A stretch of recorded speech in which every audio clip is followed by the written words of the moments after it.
Ladies and gentlemen, welcome to PRC Foundation. আজকে এই passage to India এই নভেলটার একটা গুরুত্বপূর্ণ কোশ্চেন নিয়ে আলোচনা করব। আর এই গুরুত্বপূর্ণ প্রশ্নটা হচ্ছে discuss a passage to India as a novel of clash of culture. অর্থাৎ সাংস্কৃতিক যে সংঘর্ষটা, সে সংঘর্ষটা কেন এখানে কিভাবে হয়েছে, সেই প্রশ্নটাই আজকে আমাদের আলোচনার বিষয়। তো গাইজ, একটু ব্যাকগ্রাউন্ড আলোচনা করে নিই। এ প্যাসেজ টু ইন্ডিয়া এই নভেলটা লিখেছেন ইএম ফস্টার।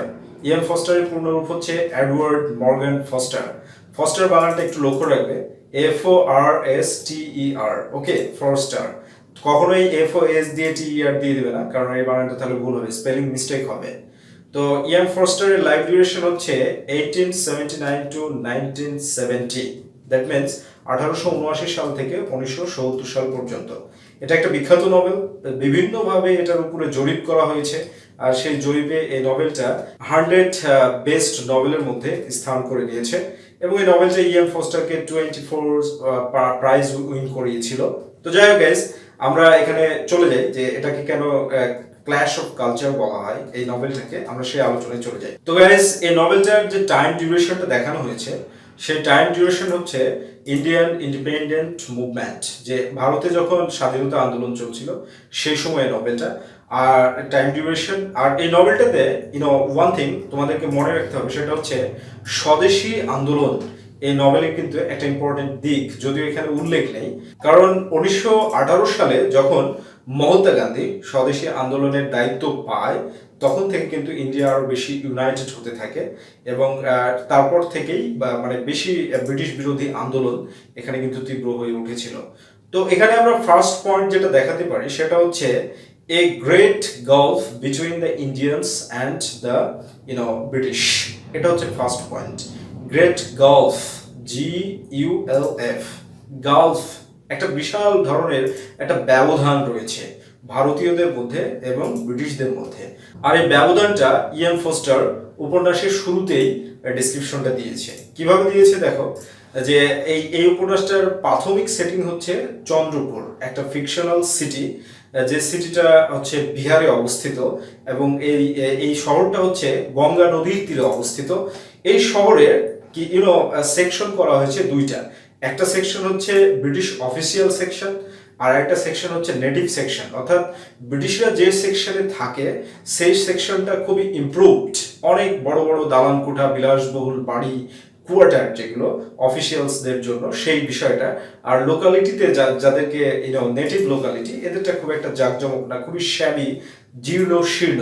এবং যে আরো একটা পয়েন্ট এখানে কি দেখিয়েছে ইএম ফস্টার, এখানে যেটা দেখানো হয়েছে সেটা হলো যে রেল লাইন রয়েছে চন্দ্রপুরে। এই রেল লাইনের এক পাশে হচ্ছে ব্রিটিশ লোকালিটি, আর আরেক পাশে হচ্ছে ইন্ডিয়ান নেটিভ লোকালিটি। এখানে তোমরা একটা কোটেশন ব্যবহার করতে পারো, যেটা আমি নোটে দিয়ে দিয়েছি। ডেসক্রিপশন বক্সে তোমরা এই নোটটার লিঙ্ক পাবে, সেখান থেকে তোমরা নোটটা কালেক্ট করতে পারো। তাহলে ফার্স্ট পয়েন্ট যেটা দাঁড়াচ্ছে, যে জাঁকজমকতার দিক থেকে একটা বিশাল গ্যাপ রয়েছে। অ্যান্ড এখানে আরেকটা ব্যাপার হচ্ছে, এটা টি পার্টির কথাটা যদি আমরা বলি, যে টি পার্টিতে অ্যাডেলা কুয়েস্টেট, যে হচ্ছে এই শহরের ম্যাজিস্ট্রেটের হবু বউ, ব্রিটেন থেকে এসেছে ইন্ডিয়া ঘোরার জন্য। আর এই ম্যাজিস্ট্রেটের নাম হচ্ছে রনি হিসলফ। তো এই তার ফিয়ান্সি এসেছে এখানে ঘোরার জন্য, ইন্ডিয়া ঘোরার জন্য। তো তাদের উপলক্ষে কালেক্টর একটা টি পার্টি রাখে। তো সেই টি পার্টিতে এই রনি হিসলফ কমেন্ট করে যে আমি ইন্ডিয়াতে ইন্ডিয়ানদের প্রতি বন্ধুত্ব সুলভ আচরণ দেখানোর জন্য আসিনি, এর থেকে আমার আরো অনেক অনেক বেশি কাজ রয়েছে, সুতরাং এটা একটা নিছক ব্যাপার। তাহলে এখান থেকে বোঝা যায় যে ব্রিটিশদের মধ্যে এবং ইন্ডিয়ানদের মধ্যে একটা বিশাল গ্যাপ ছিল, আর এই গ্যাপটা কিন্তু দেখানো হয়েছে। আর এই গ্যাপ থাকার কারণে কখনোই ইন্ডিয়াতে ব্রিটিশরা গুড গভর্নেন্স প্রতিষ্ঠিত করেনি। আসলে তারা বণিক সেজে এসেছিল, কিন্তু ক্ষমতা পাওয়ার পরেও এই বণিকী স্বভাবটা তারা কিন্তু হটাতে পারেনি। ইন্ডিয়াকে শাসন শোষণ করে একেবারে বস্তা বুঝাই করে নিয়ে চলে গেছে 7 সমুদ্র 13 নদী পার হয়ে। সেকেন্ড পয়েন্ট যেটা গাইজ, সেটা হচ্ছে negligence of British authority towards the high officials of India. মানে ভারতীয় যে উচ্চ পদস্থ কর্মকর্তা যারা ছিল, তাদের প্রতি যে ব্রিটিশদের নেগলিজেন্স, সেই নেগলিজেন্সের কারণে কিন্তু আমরা দেখতে পাই কালচার এবং রেসের মধ্যে কিন্তু ক্ল্যাশ ছিল। তো এখানে গাইজ দেখো বিষয়টাকে কিভাবে উপস্থাপন করা হয়েছে। এই নভেলটার সেন্ট্রাল ক্যারেক্টার বা প্রোটাগনিস্টের নাম হচ্ছে ডক্টর আজিজ, যে একজন যুবক, হ্যান্ডসাম, এবং সদ্য তার বউ মারা গিয়েছে, সে তার বাচ্চাদেরকে নিয়ে থাকে তার কোয়ার্টারে। তার কোয়ার্টারটা কিন্তু শ্যাবি একটা কোয়ার্টার, কারণ এই একজন কিন্তু সার্জিয়ন, একজন ডাক্তার, কিন্তু এ কি হয়, ডোমিনেটেড হয়। কার মাধ্যমে ডোমিনেটেড হয়?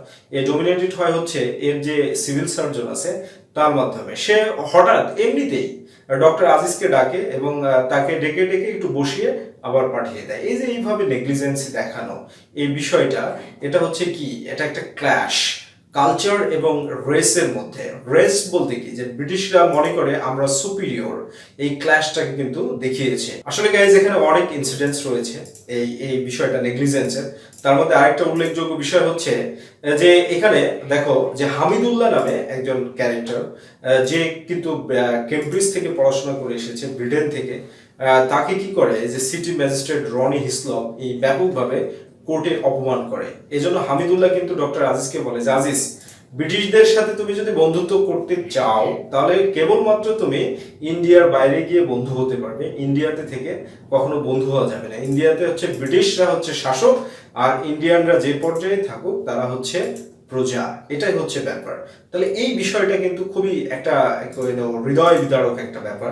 একই পজিশনে জব করার ফলে বা হাই অফিসিয়ালস দুজন হওয়ার ফলেও কিন্তু একটা ডিফারেন্স রয়েছে, একটা সংঘর্ষ রয়েছে।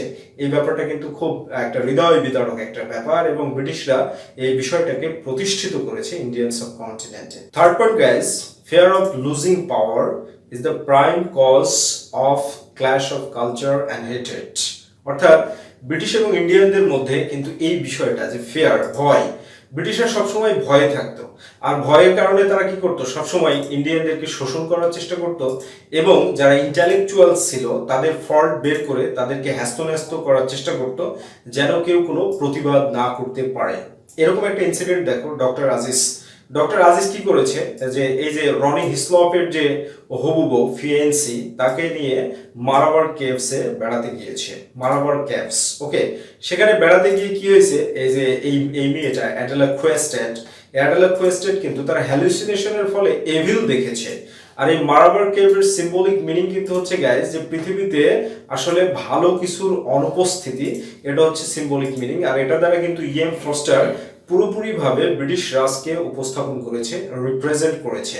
তো এখানে হ্যালুসিনেশনের ফলে কি হয়েছে, যে সে ডক্টর আজিজের এগেনস্টে কিন্তু অবজেকশন দিয়েছে যে ডক্টর আজিজ আমাকে রেপ করার চেষ্টা করেছে, এবং এই অবজেকশনটা শুনে কোনো রকমের কোনো তদন্ত না করে, কোনো রকমের কোনো তদারকি না করে ডক্টর আজিজের এগেনস্টে ট্রাইব্যুনাল গঠন করা হলো, স্পেশাল ট্রাইব্যুনাল গঠন করা হলো, এবং এই স্পেশাল ট্রাইব্যুনাল গঠন করে ডক্টর আজিজকে মানে দোষী সাব্যস্ত করার সব বন্দোবস্ত নেওয়া হলো। পুলিশ সুপারিনটেন্ডেন্ট অ্যাডেলা কোয়েস্টেডের উপরে কিন্তু অত্যাচার করেছে যে তুমি অবশ্যই আজিজকে ফাঁসাবে, কিন্তু ওই যে সত্যের জয় হয়ে থাকে।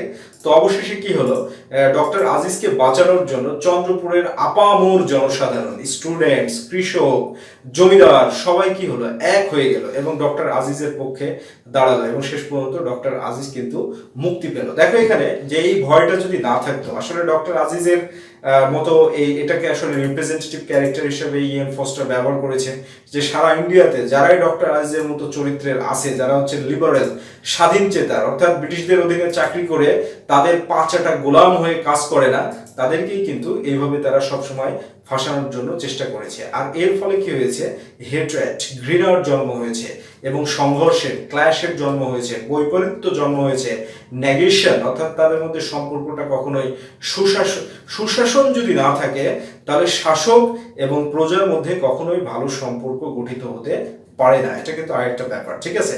নেক্সট পয়েন্ট যেটা গাইস ইএন ফস্টার দেখিয়েছেন, the relation between Hindus and Muslims are not good, এই বিষয়টা দেখিয়েছে। কারণ এখানে ইন্ডিয়ান সাবকন্টিনেন্টে ব্রিটিশরা কি করেছে, ডিভাইড অ্যান্ড রুল খেলেছে, অর্থাৎ জাতিগতভাবে নিজেদেরকে বিভেদ, পানি আর জলের মধ্যে ডিফারেন্স তৈরি করে দিয়েছে। এই যে বিষয়গুলো, কীর্তন আর আজানের মধ্যে ডিফারেন্স তৈরি করে দিয়েছে। এইভাবে তারা কি করেছে, যে জাতিকে বিভক্ত করে দিয়ে, সেপারেট করে দিয়ে তারা শাসন করেছে।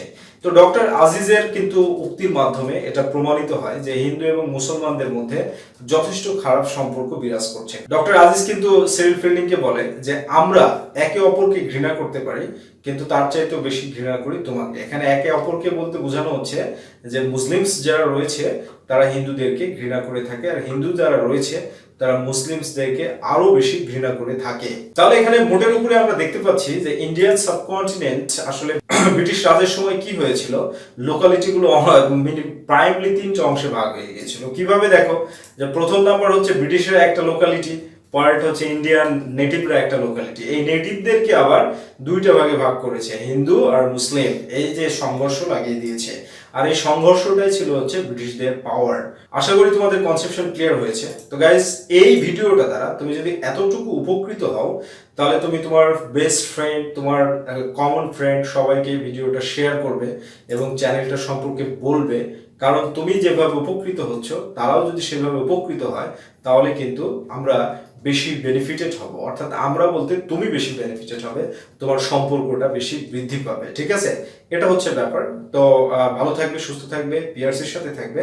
Have a good day.